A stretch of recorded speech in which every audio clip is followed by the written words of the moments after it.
Booze on deck, beer on ice. Laced up clean, yeah, the vibe feels nice. Fuck you, Tony, said we wouldn't fly. Now we're running this mile high. Yo, yo, yo, happy fucking October. Welcome back, Shoes and Brews, the podcast, episode 3. As always, joining me, Ash. How you going, buddy? Good, mate. I'm fired up. I've got a couple of days till I do my November challenge, so I'm on the nervous edge of excited and nervous, but no, really fired up. Looking forward to this chat today. How you going, mate? What's been happening? Mate, just busy, but our special guest this month is, Central Coast, I'm going to say Central Coast running legend, Mark Dunlop, and what an amazing story, which we'll dive into. But how you going, buddy? I'm fantastic, mate, and good to see you as always, and nice to meet you, Ash. Likewise, mate. Looking forward to having a chat today. Heard a bit about your story over saying it's a bloody good one, so keen to get into it. Beautiful. So before we get any further, it is Shoes and Brews. What are we all sucking on tonight? Oh well, I've got a Stone and Wood. There's a bit of light there. It's a citrus rattler.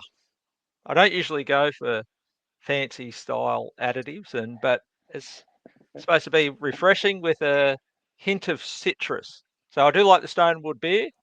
So I think this will be worth a try. Yep. So nice. It does sound like a good drop for this time of year. I've got 1 week, and not that I'm officially counting down, but almost 1 week and maybe 1 hour and 14 minutes until I'm cracking a real beer again. So this will be the last podcast with a non-alcoholic beer, so I'm keeping it down on one with a heaps normal. But this time next week we'll be very close to possibly having a shoey, to be honest. So yeah, what do you got, Scotty? Yeah, good. Look, I was bloody slack and lazy. I'll just go on the Banter today. I promise next month I'll get something different. But there'll be a different one tomorrow in the Instagram short one. Okay. But here we go. We're Fuck good to you, go. Tony. The best part is Mark knows Tony. Fuck you, Tony, as well. Yeah. Yeah, fuck you, Tony. No good. Oh, so good. The reason, Mark, before we get into your story, but Ash is doing next week. He is doing a Ultraman over 3 days. So it's like 10K swim Tuesday into 420K ride, a bit on Tuesday afternoon, Wednesday, and then a double marathon. Yeah, that's it. So yeah, 10K swim into 140 ride on Tuesday, 280K ride on Wednesday, and then a double marathon on Thursday to finish it off. So it's going to be a big couple of days. Wow. It's all for Movember. He's a Movember ambassador, so doing it at the AIS, which will be what a crazy event. Yeah, we've got some crazy mates, Mark, and this is up That's there. right up there with them. Yeah. At least it's not a backyard ultra. Well, that's the next on the list, I think, mate. So. There's no chance. What that guy go last week? Phil Gore went 114, I think. 114 times 6, like 700K or something. Yeah, just I saw 5 that, short of his current world record. Yeah, very impressive. That's 4.5 days with no sleep, or 20-minute power naps, mate. That's crazy. Yeah. So what sport caught your eyes, boys? This last month, what sport has really caught your eyes? Yeah, I'll lead us off. 2 for me. Well, I'm not talking about the Premier League, even though you've got your Arsenal top on, mate. But NBA is back, which is super promising as a Celtics fan. But we have absolutely stunk it up to start the year. So NBA is back, which means there's pretty much something to watch every day or every night. But the one that's really caught my eye is the World Series in the baseball. I don't know if you guys saw it the other day that it went to the 18th innings, and it was like 2:30 in the morning in Toronto. And then they had to back it up. So I just think like the size and the scale of an event like the World Series. Like we've got grand finals and we've got massive major events, but it's just on another level, I reckon. Especially when you see like the viewership numbers into Japan and stuff with Otani. So yeah, something a bit different. Is it on some He's on some. Is it $700 million contract? Yeah, something absurd like that. But I did see that it's paid for itself already in terms of sales and merch and all that sort of gear. So Far out. it's just a different stratosphere there. So Yeah. What about you, Mark? What's been keeping you busy? What have you been watching? To be honest, mate, I have been so busy with life and work that I have had no time for anything. So I recently and you're it's just fully at it. I did get down to see the Sydney Marathon. That's a little while ago, and went down to watch Kipchoge just as a spectator, and that's probably been my highlight of the year, to see the great man just running. It was an amazing experience just to witness his greatness, and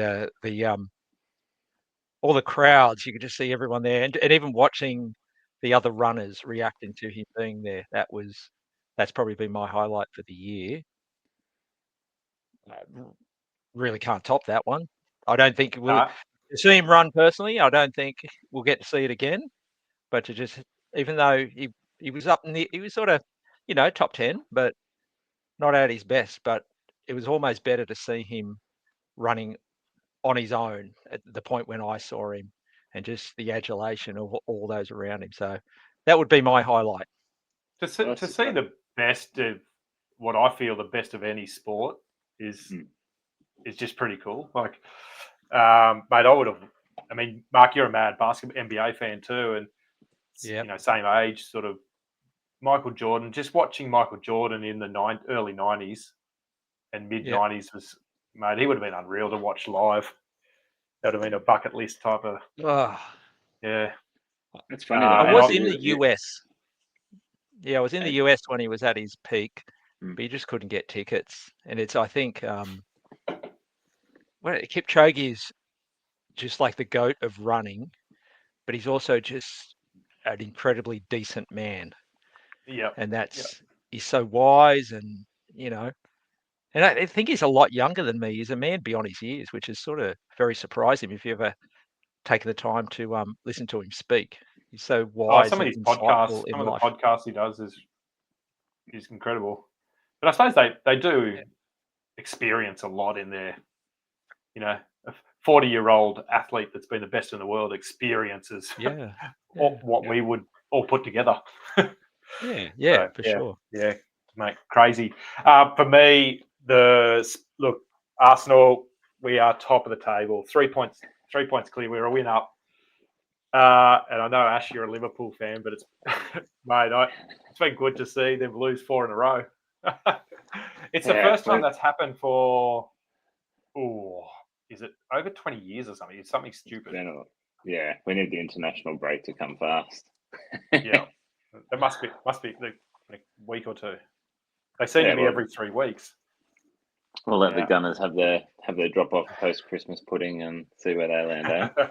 But I was going to say, Mark, that's funny though, Mark, because you said you hadn't seen me, but I'm surprised you didn't see me running with Kipchoge in Sydney, because I was thereabouts. Maybe crossing paths opposite direction. Yeah. Give or take a few hours, okay. Give or take a few, No, so it was a great atmosphere. Sydney have done a really good job in getting it as a world major, and a lot of disappointed people though this week not getting in with the lottery because it's become so popular. But not me. I didn't have my name in the list. No. Can't be disappointed. No. I'll be a spectator again, I think. Yeah. Well, and then there's New York's on this weekend if you need something to watch. So New York Marathon Sunday, Monday. So get around that. Yeah. All right. Excellent. Well, let's get into Mark. Let's get into you. We'll have some questions at the end there, but mate, let's get into your history. You're 52 years old. Mate, when did your running journey begin? I was about 32.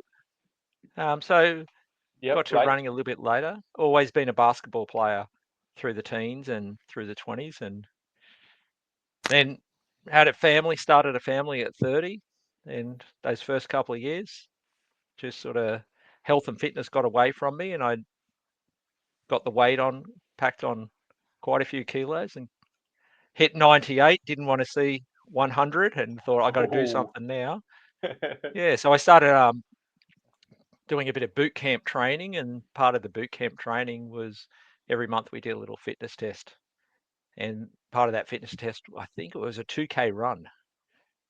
And I started off and I was going okay, and then my goal was to get under 10 minutes for 2Ks. So eventually got there, and then I heard about this local running club, and I thought it was called Terrigal Trotters, and I thought, oh, they sound like fun. I went along to that, and from there never looked back. And then basically got the weight right down, and luckily I've sort of held that off for a good 20 years now, and just became obsessed with running and loved it. And yeah, many marathons, many experiences, many incredible friendships 20 years on, and touch wood, still able to run pretty much every day, 5-6 days a week, knocking out plenty of Ks, and having we're very blessed out here on the Central Coast with Terrigal, where we are, and be able to have a run in the morning with mates, have a quick dip in the ocean and a coffee, and then off to do work and take care of responsibilities. But yeah, it's become an integral part of my life, that's for sure. That's my basic running story. So Yep. there's a lot more adventures and different things within there, and been very blessed to have. How many marathons have you done? I think I'm probably up around 15. Yeah. Yeah, 15. Yeah. Melbourne Marathon's my favourite. I've done that lots of time. Done that with Scotty a few years back when he set his massive PB. And yeah, I've done 4 6-foot track marathons. I think I've done about 6 or 7 Melbournes. I think 4 or 5 Canberras. And yeah, some little tiny ones. And jump in any time, Ash. But what makes Melbourne? Because Melbourne's my favourite course. Like I love the course because it's flat, except for the one hill at the end. At the 10. Yeah, but I find that the out and back sections just break it up quite well. Like there's no like Gold Coast, for example. I just hate that course. You run 14K south, you come back to the start. Like it's just boring as batshit. But yeah, the Melbourne course, I just love it. Well, I think Melbourne, I like a bit of undulation, so I like that variation in pace. I don't think any of the hills in Melbourne, except for the Botanical Garden near the end, you've got down by the bay there at St Kilda. You've got through the city, just nice sort of around the Botanical Gardens and Alban Park, and it's just I find I love the destination marathon. So I like, if I'm going to do a marathon, I like to make it a big deal. I like the build up. I like the travel, going to a different state, going to a different city. And so to me, a marathon's a big thing. Like I like to make it a big annual goal. And Melbourne's just ticks all the boxes. Good food, good beer, good coffee, good opportunities and destinations to go out for celebrating. And you got the casino there too, which I know Scotty loves. We had some good times down at the casino, and yeah, just creating memories with mates as well. And yeah, I've been very fortunate to have some fantastic races down there and building some great memories with friends. So I don't know, it just draws me back. So hopefully, it's interesting. Hopefully next year. The perspective is interesting, right? Because Melbourne was actually my first mara, and I think Scotty and I worked out that we probably did that one the same year. So funnily enough, you were also there, Mark, that year. But maybe it's because it was my home marathon at the time that I actually thought that out and back bit around the 20 to 30-ish Ks was absolutely dead boring. Yeah, along the base. But if I did that again now, I think my appreciation for, to your point, would be totally different. Just like destination, different vibe, different place. Maybe also not the pressure of it being the first one. I think everyone knows once you've done one, it's like the monkeys off the back of it, so it's a bit freer and Yeah. lighter the I next time just around. thought you get around Albert Park, and I think you pretty much go past the main grandstand at Albert Park at 10k, and then by the time you get out to Port Melbourne, it's 18. But then it's sort of it's sort of 4k back to the intersection, 4k down to St Kilda, 4k back. Like I don't know, it just seemed to break it up really nicely. And so what's your PB? What's your marathon PB at the moment, then, Mark? 251 and a bit. So I've been pretty lucky. I've sort of, as I've closed in on 50, I think I've been lucky. As I've got older, I've actually got a little bit quicker. All you got to do is you just get really fast guys to train with, and you can sort of bounce off them. There is a couple of them at the moment too.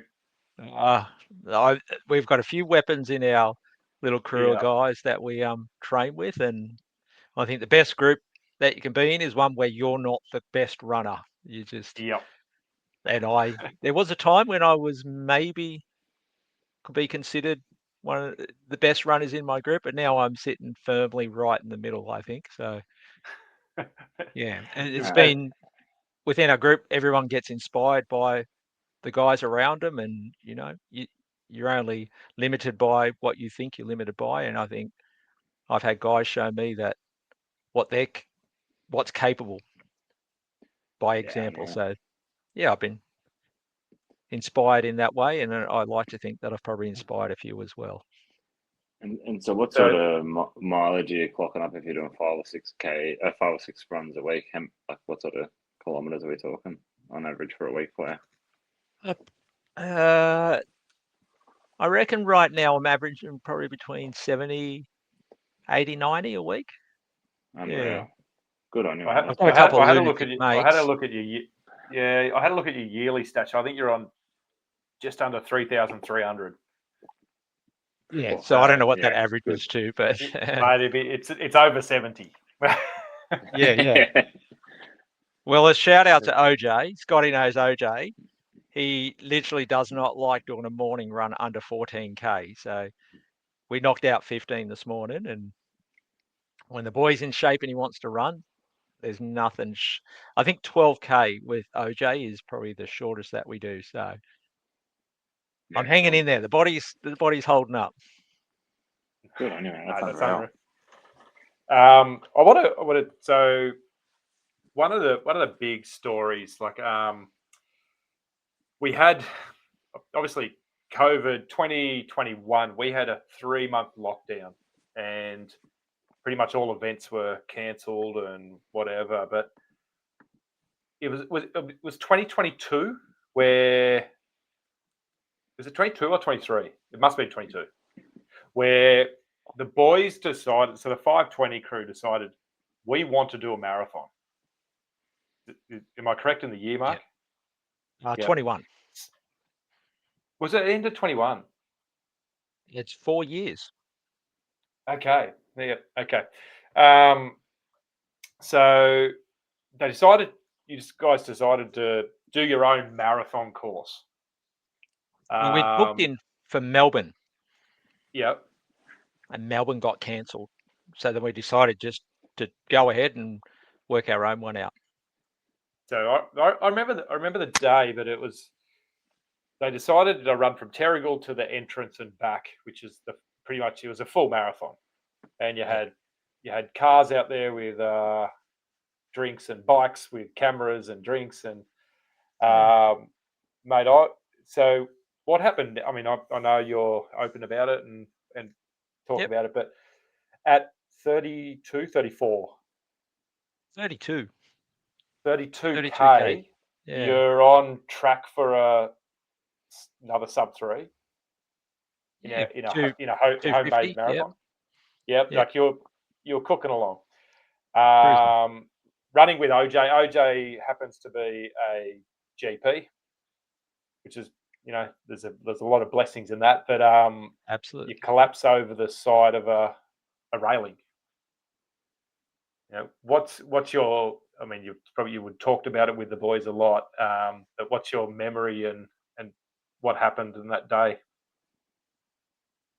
Yeah, as you said, we're out doing our own marathon on the day that Melbourne marathon would have been on, but we decided to do our own little marathon back home because Melbourne got cancelled, and we had a group of guys out, and each guy had a pacer runner with them and a support bike, and we also had some drink stops along the way with other mates along the way, and yeah, no, it was going for a sub 250, and OJ's one of our mates who's a extremely capable runner, and he was pacing me through, and yeah, we were right on target, absolutely right on target. And then 32k in, I started to feel a little bit funny in my head, and I was just I thought, oh well, this is, running gets hard. Just focus, just stay on task, watch OJ's feet to stay with him, and then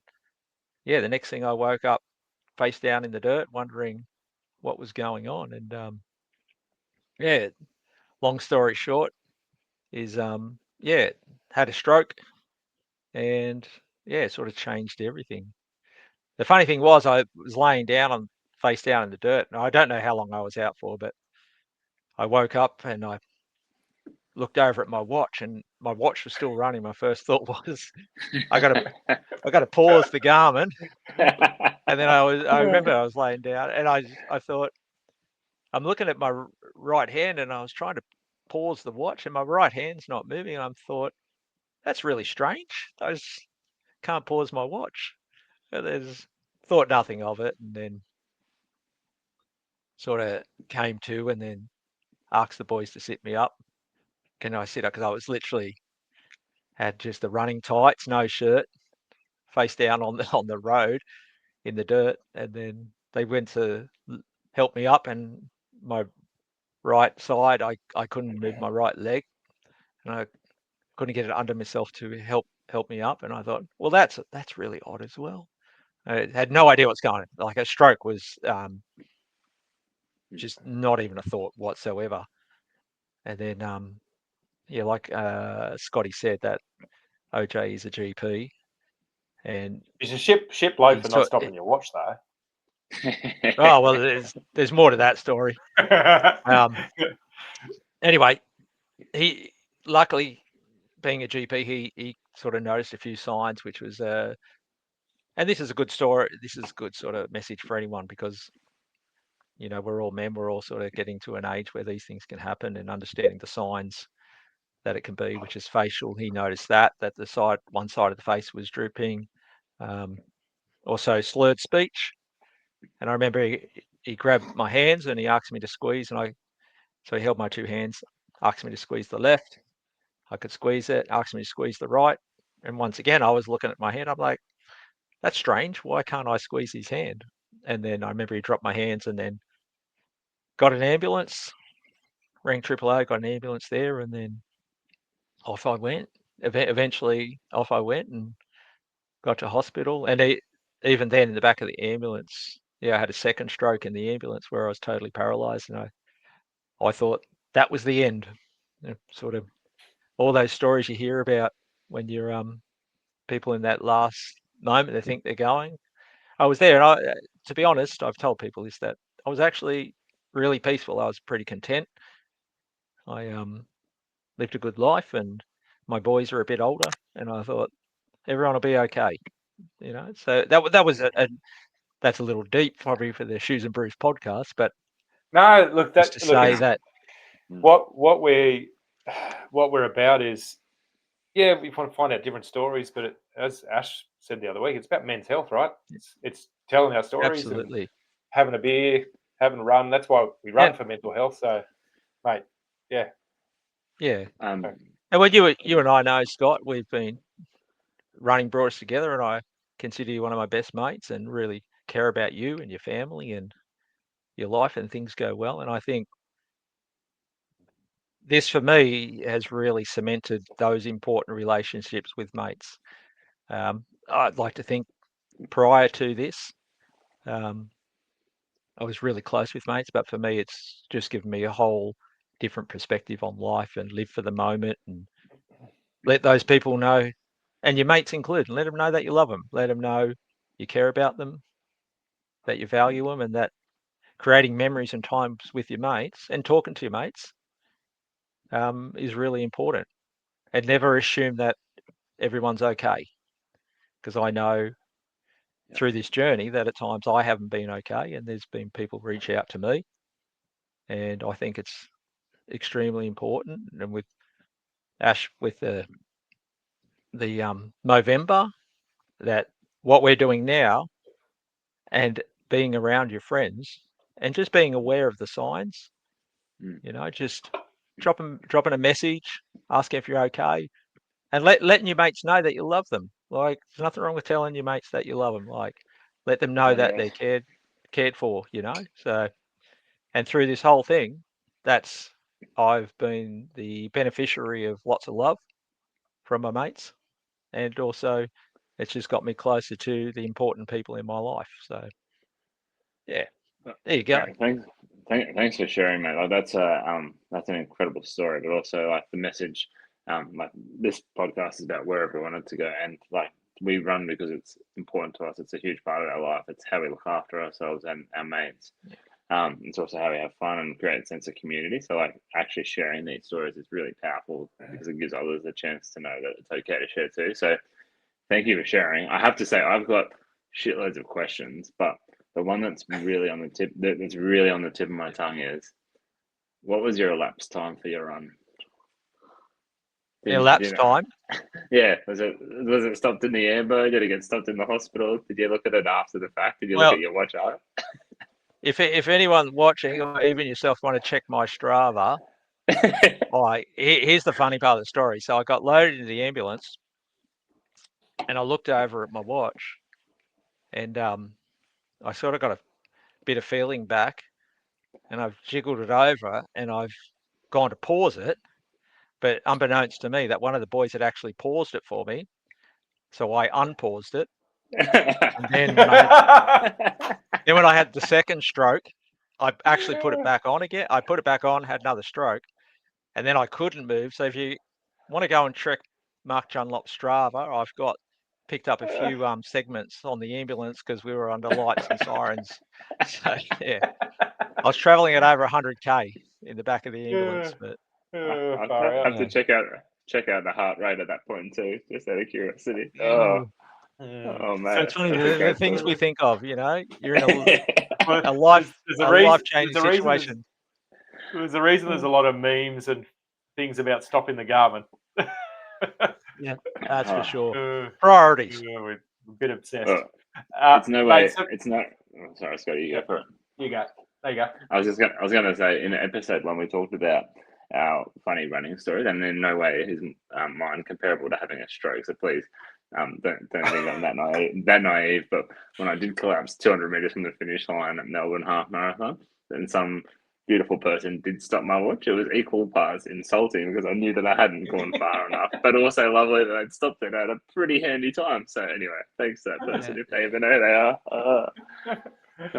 Sorry, Scotty. No, that's all right. So, mate, you had because I remember the you returning to running after that, and as a running coach and doing a lot of the programs and different stuff, I was just like, please make sure that the doctors are fine with this, and mate, you came back what I thought was early, but you how long was it? That couple of years just seemed to be a blur, but everything was a blur. But the thing that probably held me back the most and rattled me the most was the thing that I love to do, that is such a big part of my identity and who I am, which is a runner, because it's given me so much in life, is that the fear of running. The one thing you want to do, but you fear. So I don't think I ran by myself. No. It was a very, very long time. And it was. And I had once again I had OJ. Shout out to you, mate. Love you, mate. I had him there by my side all the time. So, and he was the one he encouraged me. He being a GP, and he's my GP as well, in a very casual sense. And he encouraged me. Yeah. When I say casual sense, I don't go to the doctor's surgery. I just drop him a message and say, mate, I've got this. That's what I mean. He's my best mate. We've been through a lot together, and I feel very blessed that he was there that day. Oh, And like all the guys, I'm blessed that. Yeah, you could have. You couldn't have picked a better person to be running that day with you, honestly. Mate, you know the guys in our group. Some of them, they would have had back at the pub having beers, I reckon. Oh, Jesus. So it took a while. So that was 21. So when was your PB marathon? Was 23. 23, yeah. So two years. Yeah. Well, I ran one before that, but the big PB was it must have been 23. 23. And it was good. And for the listeners out there, it's not like your PB was shit before. But you had a 250, right. 256 or something, which a sub 3 marathon before. So from stroke twice to PB in 2 years at a 251 is fucking insane. It's mate, that's unbelievable. Yeah. Well, I think it's you just well, you got to live. Yeah. Life's about grabbing it by the balls and going for it. And it was a risk. I suppose running was a calculated risk, but with the support of, a medical professional who was always with me and, said, you'll be all right. All the tests and everything. And he encouraged me in the end to get into it and overcome that fear and move on, because you can have strokes, and it was cryptogenic in the end, which basically means no known cause. Had every test under the sun, and there was no reason for me to be fearful. The stroke itself, having a stroke itself, is a massive risk factor.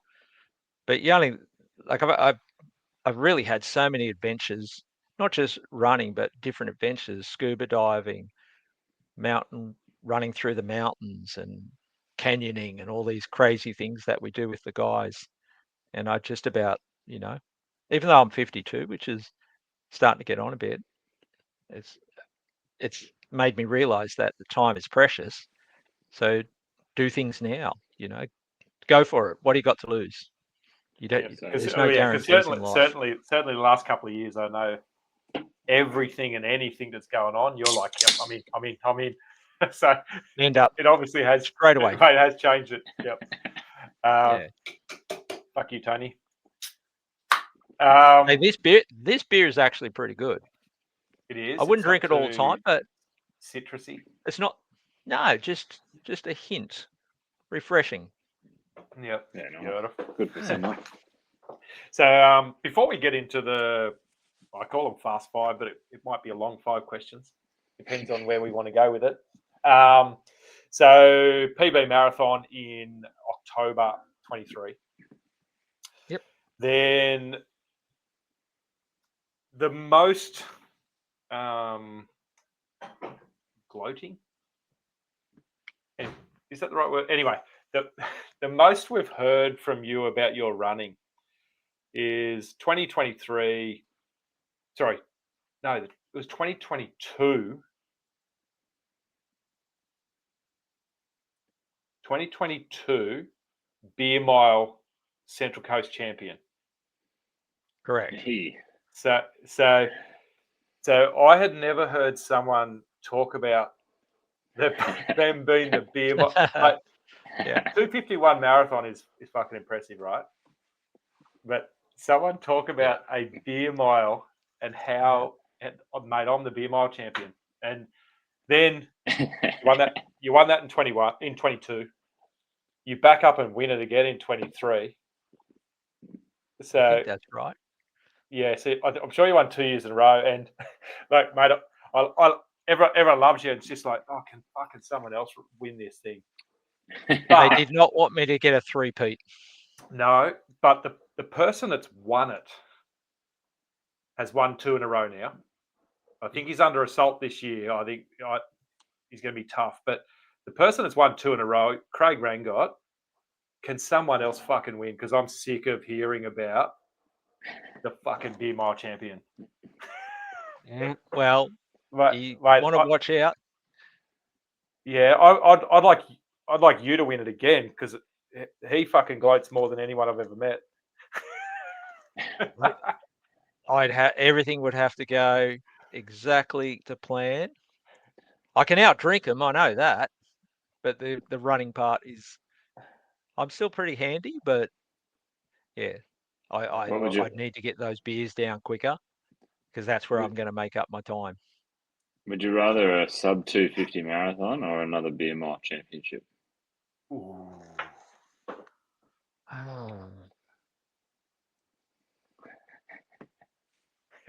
Gee, that's a hard question. Both. Why not both?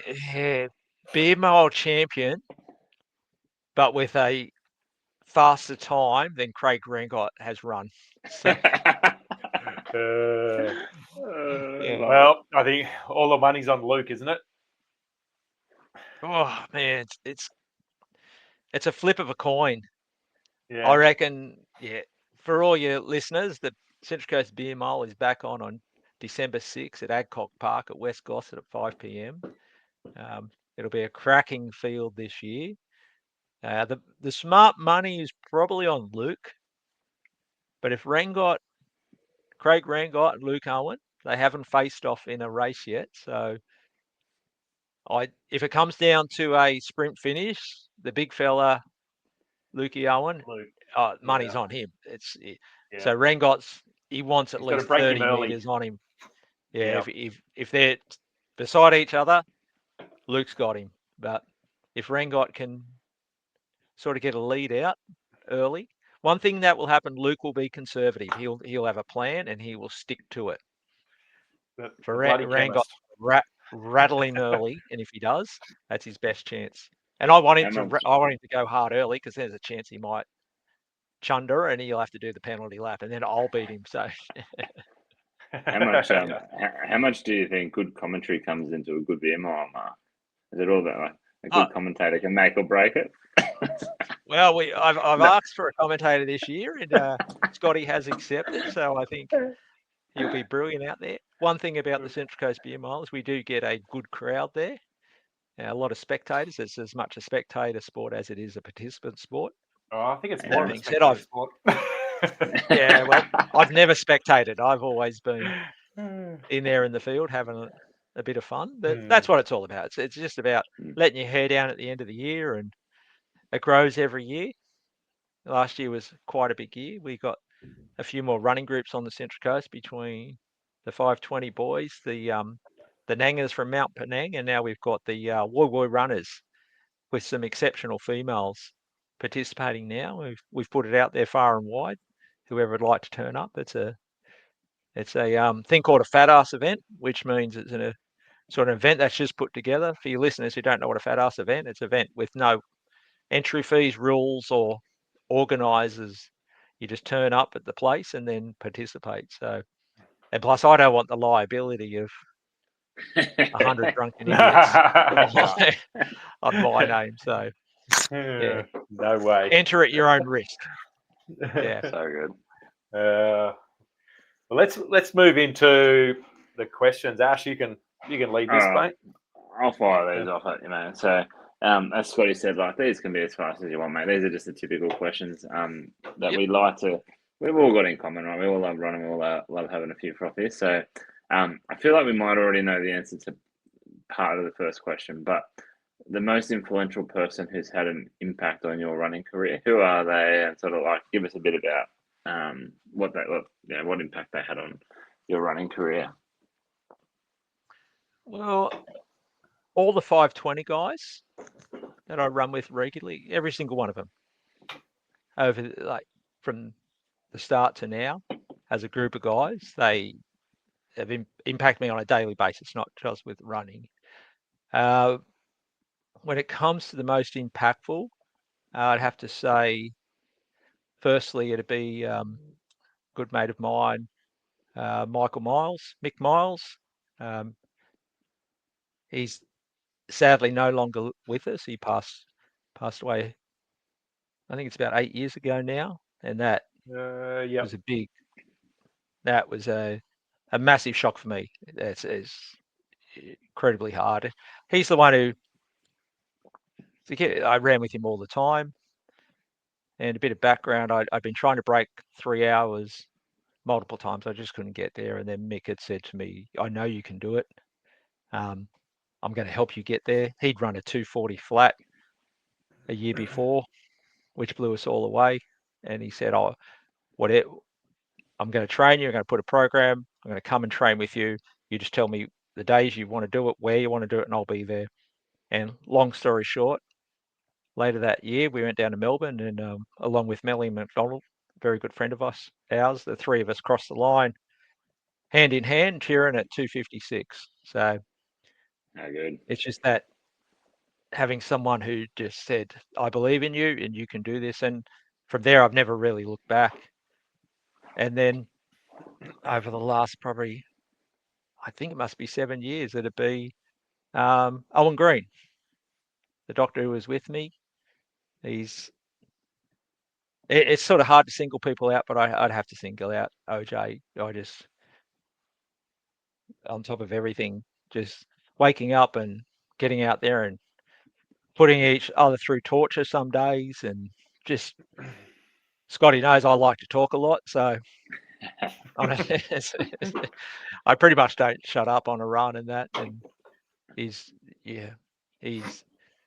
always been there for me, and we're two madmen. And when I look on Strava, one of the things you can do on Strava at the end of the year, you can see who you run most with, and I think OJ was easily my number one.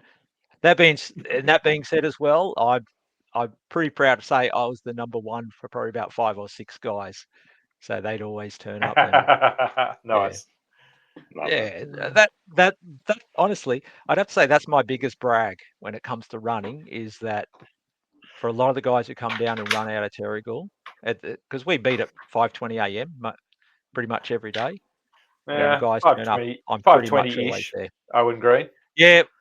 Well, when Scotty was more consistent, the enforcement of the 5:20 was, much stricter. Now it's, 5:22, 5:24. That would not have been tolerated But a little while back when Scotty no, was I there. was like, but bang, bang, we're going. yeah, They time can to play go. catch up. Yep. Yeah, so that'd be Miles and OJ. Yep. Unreal, man. Has anyone got a tattoo of the 520 or something like special that brings the? I don't know. Like, I'm guessing there might. I'm guessing there might be like 520 kits or something along the journey or something. But yeah. There's definitely 520 kits. There's 520 kits. We've got a few singlets made over years, but the tattoo, my thing that I like to say, and I can see you've got some tattoos there, mate. So, but yeah, I like to say you don't put bumper stickers on a Ferrari. So yeah, I've heard that one. Yeah, very good. we went to Thailand last year as a group. Quite a few of us went over, so it'd only take a few beers and anything could possibly happen. Yeah. Oh dear. yeah, nice. All right.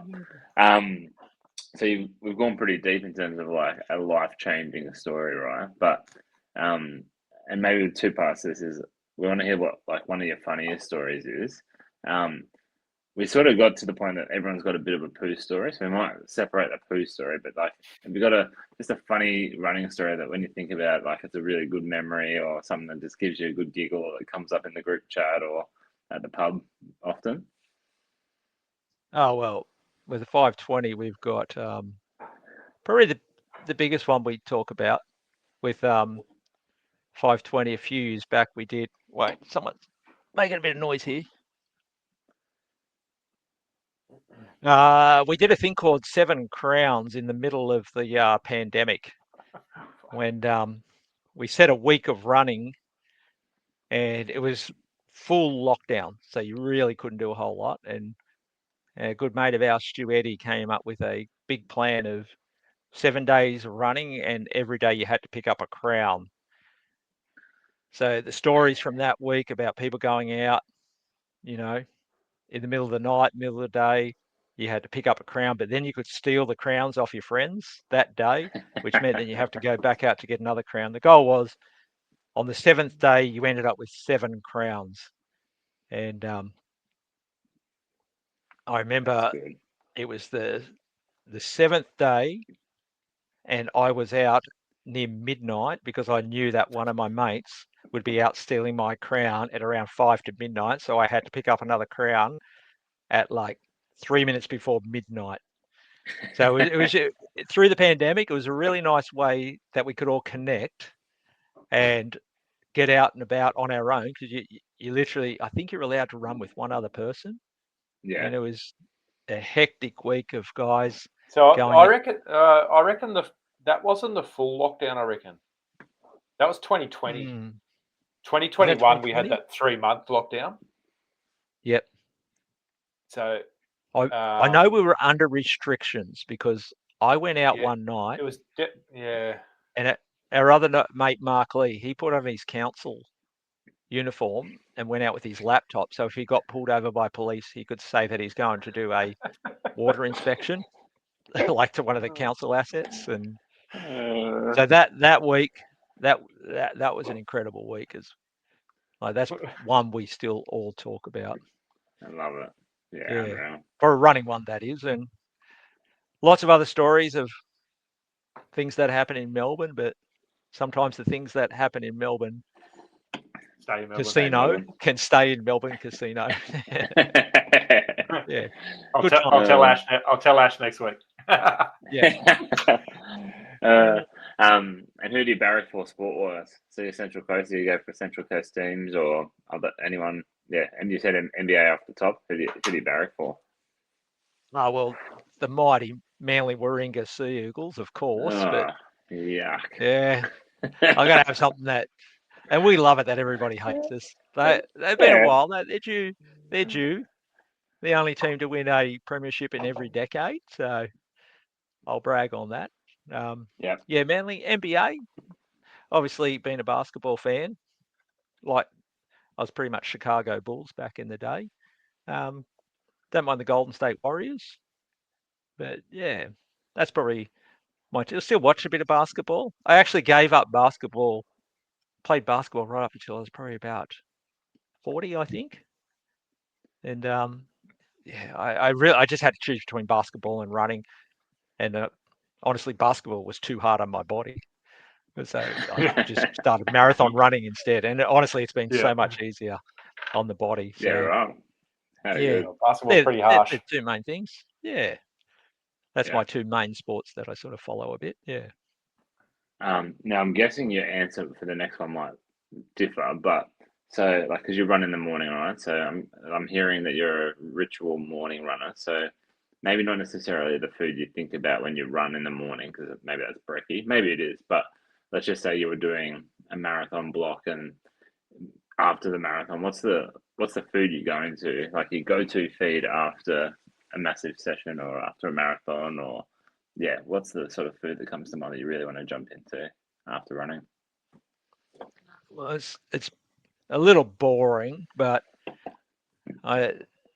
coffee and banana bread down at the cafe. We actually had a rule when we're doing our long run. So if we're doing a 36K run, I was not allowed to talk about banana bread before we're at least halfway through the run. That one's for you, Craig Rengott. Yeah. Just honestly, when I do a run, it's just whatever I can get my hands on. That's the one thing I'm not. I eat quite well, but I'm not, I would say, terribly restrictive on. Well, because when you're I'm a very lean guy as it is, and when you're knocking out the Ks, even that I am now, I don't necessarily really need to worry about calories. If anything, it's hard to get in the calories that I need. I know some people don't want to hear that, but Yeah, must be nice. I probably crave it. I don't. A beer's always nice, so yeah. Well, that's So, a beautiful segue. yeah, boring as it is, banana bread, mate, banana bread, and a couple of cappuccinos with my mates down the cafe afterwards. That's being morning runners. That's pretty much what we do. Yeah. Nah, lovely. And down by the coast, like happy days, how good. But that was a nice little segue because we want to know why beer is your favorite drink, and like just maybe tell us your favorite place to have a beer. Oh, sorry, I missed that one. So, what's your favorite drink and why is it beer? Is the question. But then also, where's your favorite place to have a beer? Favorite beer? I like a craft beer. Mountain Culture, Status Quo. I mean, that's a great drop. We head down as a group quite often down to the Blue Mountains, and it's always get out, do some trail running, or we're down there for 6 foot track, and always head up to the Mountain Culture Brewery. They just have great beer. Favorite place to drink? Honestly, favorite place to drink is anywhere where my mates are. It could be in my garden at my place. It could be at one of the other boys' place, or it could be LJ's place. Or if the boys say we're going to one of the local breweries, Block and Tackle. I know, but like honestly, my favourite place is wherever my mates are. That's it. I love it, mate. That's unreal. Perfect. Yeah. That's literally, I think, the perfect answer to that question, by the way. So yeah, you know. Scotty, we're gonna talk some shoes now, I think. So yeah, let's get into the shoe because all right, hopefully it comes up on the screen. We do have, well, we've all been testing for the last 4+ weeks the Hoka Arahi 8, which is their latest model of their stability shoe. So as you can see on the screen, they've changed the stability a little bit. So it's essentially it's got a H that runs through just below the upper H frame, they call it, and that gives it the stability. So rather than being really harsh on the medial side, it's acts more like a few rails, so it gives you a bit more support. One of the major updates they've done with this shoe, they were 5 mil heel to toe, and now they've lifted it to 8 mil. But they've made the foam a bit softer, so the cushioning I found compared to the 7s is much more plush underfoot, and it doesn't feel like a heavy stability shoe. So look, I only went about for 3 runs in them. Unfortunately, been a bit broken, but I don't usually run stability shoes, and they've been really, really nice on. So good fit, comfy shoe. But let's hand it over to you guys because I'm sure Mark's probably worn them out in 4 weeks, and Ash is gearing up for an Ultraman. So yeah, how do you guys feel with it? What do you think, Mark? Yeah, no, I like it. For me, I was originally an Asics guy, and then I became a Nike. Love my Nikes. Pretty much been wearing Nikes, I'd say, solid 10 years now. I think I've had one pair of Hokas in that time, so it's not something I'd go to. I find that Nike really fit. These shoes, I've probably done at least a couple of 100 Ks in the ones that you gave me, Scotty. So gave quite a good workout. I find they're very comfortable for like an everyday sort of recovery run / anything, just getting the Ks done. They're, like I said, very comfortable, very stable. I have also taken them off road a little because we do a mystery run and we don't know where we're going. On the trail, the trail wasn't overly technical, but probably not ideal for that. I've kicked on a bit with. I haven't done a speed session in them, but I've probably done a little bit of interval within a run, and they're okay for that. But obviously, I don't feel they're I designed think for you hit that. the nail on the head earlier. Is that it is designed for that long run recovery, easy runs rather than any speed stuff. So, but when I first met Mark, I think the only shoe he ever wore was an Asics 2000. Yeah, that was his training shoe, race shoe, intervals, track. Like, mate, you just wore the one shoe for everything. And I used to give you shit at the time. It's like, dude, you can't do everything in this one shoe. Running 80, 100k weeks. yeah. So you have changed a fair bit, but I think it's a good shoe for, as you said, that easy run recovery. Yeah, I sort of share similar views. Like I actually bought. I was saying to Scotty before. So I've worn Hokas, however you want to pronounce it, for a long time. This here is a Clifton 3. So this looks very dirty and very worn because it is. Like this is going back. Retro. Oh mate, this is going back at least 10 years, I think. I tried to look it up to see when the model was made, but at the time I got told this is one of the first Hokas that came to Australia, and so I've worn lots of Cliftons. I'll admit the only shoe I've ever worn from them is the Clifton, and I've worn them pretty much for my easy recovery runs, just pretty much all the time, and then they just became like a casual shoe once I put too many Ks into them or whatever. I wore one pair of carbons of theirs for a while, but they just didn't really fit my foot great. So when I put these on, the Arahis on, I felt like I hadn't actually worn a fresh pair of Hokas for years. I haven't bought a fresh pair, but they just felt so much like slimmer under the forefoot that like just made the everyday run that even bit easier. Like actually, like not that you're going at crazy pace or anything, but just a bit like still soft underfoot like the Clifton, but like you could almost feel yourself a bit more, like on the ground. So I really liked it. Do you run to another PB? No, mate, no more PBs. I wish I lived to regret that. That Mizuno was a very good shoe. But like I've pretty much just been banging out my easy miles in them, to be honest. Like that's which is a lot of my training at the moment, just given like I'm trying to build bulk kilometers. So I think I put almost 200 into these as well, and they still feel fresh out. Like they still feel really good. So yeah, good shoe. And I've got to say, like from the picture, the colorway was looked a bit interesting, but in person, I think it's like a pretty neat colorway for them. Like it's just not the classic run the of the same mill thing stuff. again. The color must be on point because the same thing again. We've all gone the same one. Is that? Yeah. So we've all had exactly the same color, even though there was a few other options. But I think in closing, like it's from the sevens, it's a massive improvement. And I know you guys don't know the sevens, but the 7 I found was hard. It didn't feel like the Hoka experience. And the Hoka experience is that soft, spongy, high cushion type shoe. And they've seemed to nail it in this shoe with a support sort of option against your Asics 2000s, Adrenaline. Every brand does one, that sort of shoe, but it's I think they've really nailed it with this one, and for my limited runs in it, mate, I really enjoyed it. So yeah. Unreal. Agree.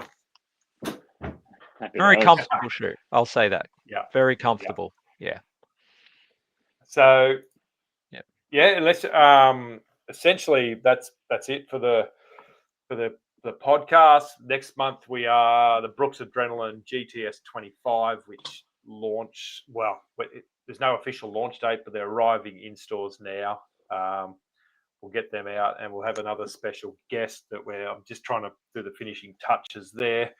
But mate, Mark, I wanted to say massive thank you for you for coming on. I know, we've spent a lot of time together over the last 10 years, and just the story, listening to the story, it doesn't matter how many times you hear it. It's it is touching, and something that, if you got the right people in your life, the right mindset, then PB marathon, double beer mile champ. Fucking impressive, mate. So thank you for coming on. No, thanks for having me, and just everybody out there. We all get setbacks. Just have good people around you, and just don't give up. That's it. Just lean on others, and you'll be all right. And that's a good message for Ash with for what you're doing with Movember is for all men out there. We all go through hard times, and I know I've been through them, and things do get better. And just check in on your mates, and I've been blessed and fortunate that I've had mates check in on me. I look forward to repaying that to them over the many years ahead. I'll just share the thanks as well. Like it's one thing to read about a story, and then another thing to hear the person tell their own story, and like to the storytelling part of it, but also like there's reliving the story, right? You're reliving probably that experience where probably picturing how we can see it playing out, and the more we can all tell our story, good, bad, otherwise, it's really empowers others to share. So thank you, mate. Like it's been bloody beautiful to hear you share your story, but also you just took the words out of my mouth. But like, if people are listening and still got to this point, like pick up your phone and check in on a mate. Tell your mates you love them, because you never know. Like it genuinely might save a life, or just let them know that they're really appreciated and they're a valuable part of your world. So, no, great message, mate. I love this chat tonight. So, thanks for making the time for us. You're absolutely welcome.